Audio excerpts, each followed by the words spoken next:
The Google Drive assignment app is one that we've already demonstrated for teachers to use. That's Schoology's version of being able to pull in Google Drive assignments and assign them to students. However, we've also discovered the Google Assignment app. They're named very similarly, but the Google Assignment app is one that is much more of the Google interface that we're used to, and it compares very much to what we used to see inside of Google Classroom.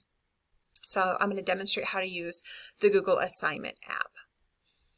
I'm going to go into my weeks folder here, and I could go into a specific day if I chose to. And when I choose to add materials, now I have Google Assignments here in my listing of items that I can add as a material.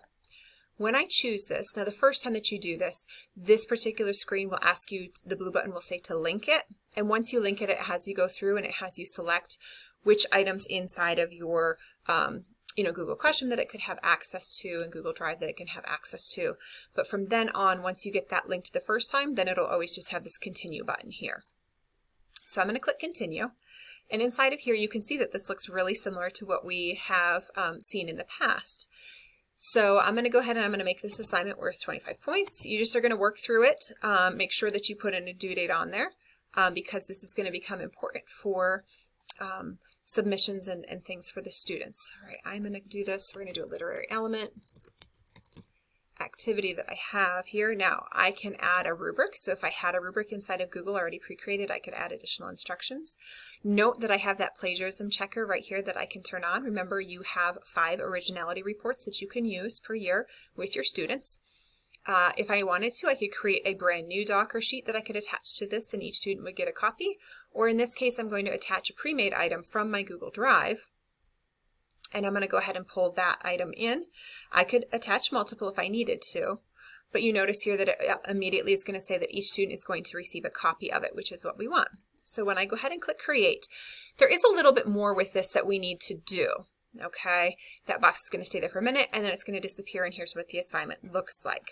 So we're finding that anytime that we use some of these external apps inside of Schoology, they work great, but there's little nuances with them. So with this particular one, you're going to, once the assignment is there and visible, you're going to click on the settings gear and you're going to edit this, because notice that it immediately came up as enable grading and it grabbed my points, but it didn't grab my due date on here. Okay, so I'm going to also put a due date on here as well so that it shows up on the calendar for my students inside of Schoology, so that in my gradebook there is a due date, all those important things.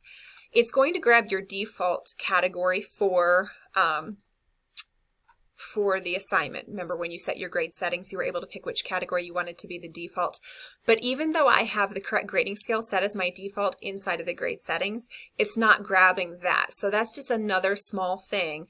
And so in this case, I'm going to change that to the FLB numeric. I still could individually assign if I needed to, as you've done with other assignments. But in this case, so those are the 3 things that I just have to come back in and just edit those each time that you use a Google assignment inside of Schoology. So when I save it, it's ready to go, and now I see the inside of Schoology, it's showing that due date. Okay, so I'm going to switch over to my student account and we're going to take a look at how this looks there. So inside of my student account, inside of Tuesday, I have that assignment. When the student clicks on the assignment, it's going to take a minute. It's creating a copy for them right now. So you won't have a listing of all of the students and their files until the student actually clicks on and opens up that file. You can see that it takes a minute for it to load. And now it's ready for them to go ahead and complete. They can see the points, they can see the due date. But you can see it just has that Google feel to it. The font that's being used and things, it looks very much like what they would have seen inside of Google Classroom. This is where they're going to click in order to pull up that particular file that they want to edit. So when they do, it's going to immediately open it up in its own tab.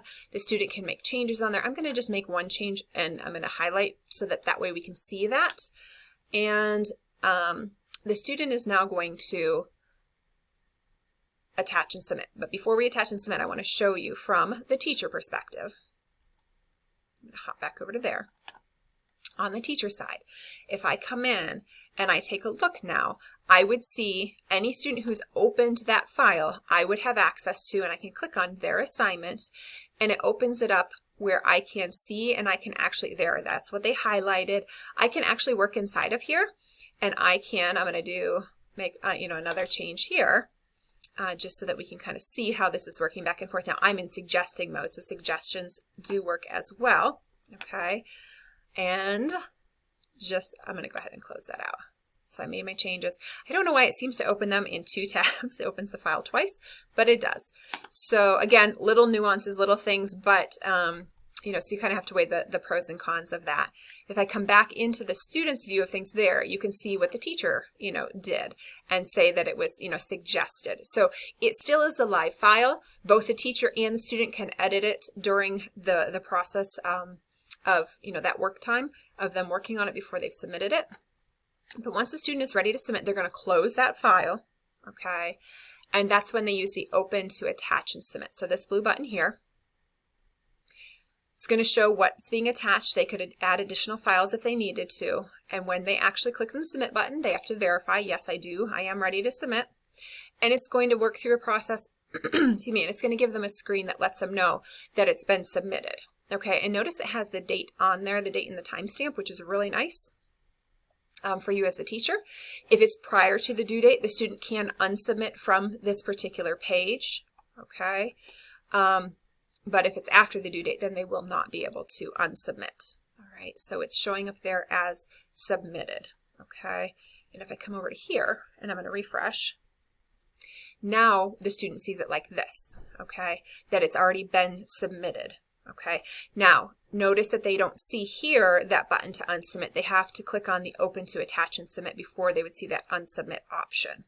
Okay, so when they click on that, that's where they would see unsubmit if they needed to make a change prior to the due date. So let's switch back over to our teacher side and we're going to refresh this page and see what this looks like.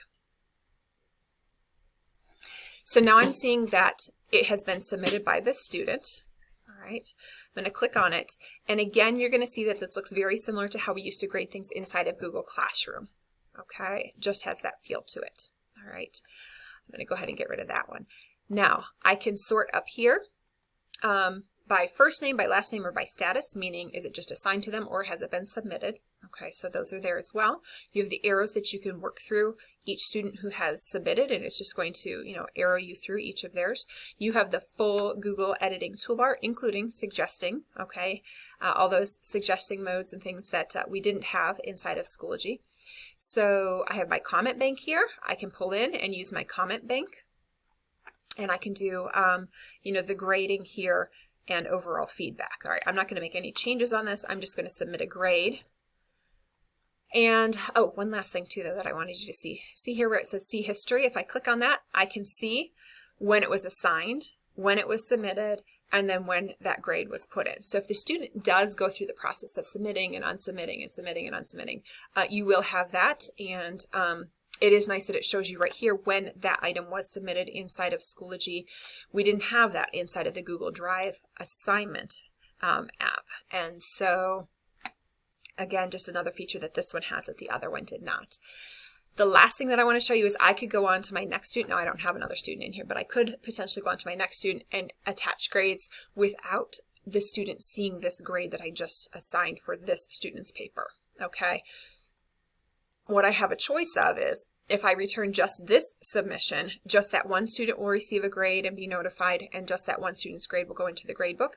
But if I return multiple, then they all go into the gradebook at the same time, okay? Which, again, another feature that we were hoping for, but we didn't have with the Google Drive assignment app. So I'm going to go ahead and return this.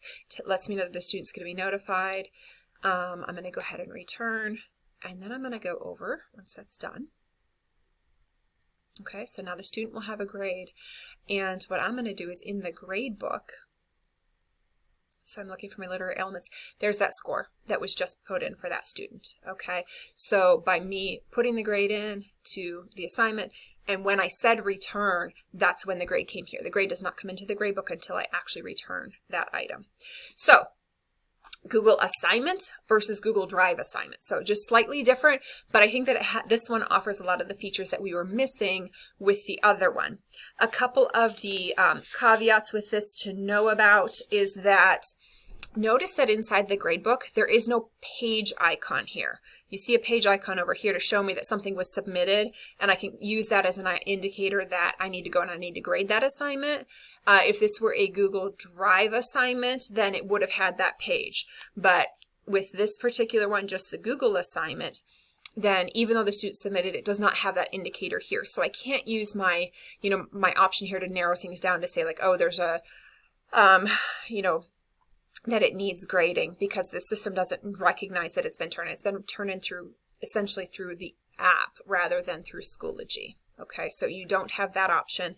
And then the other item is that idea that yes, we are going to need to edit each time, pull in that due date again, and making sure that the category and the scale is correct. Okay, so just those little things with it. And you have to weigh the pros and cons to see which one you feel suits your needs a little bit better. But that is the Google Assignment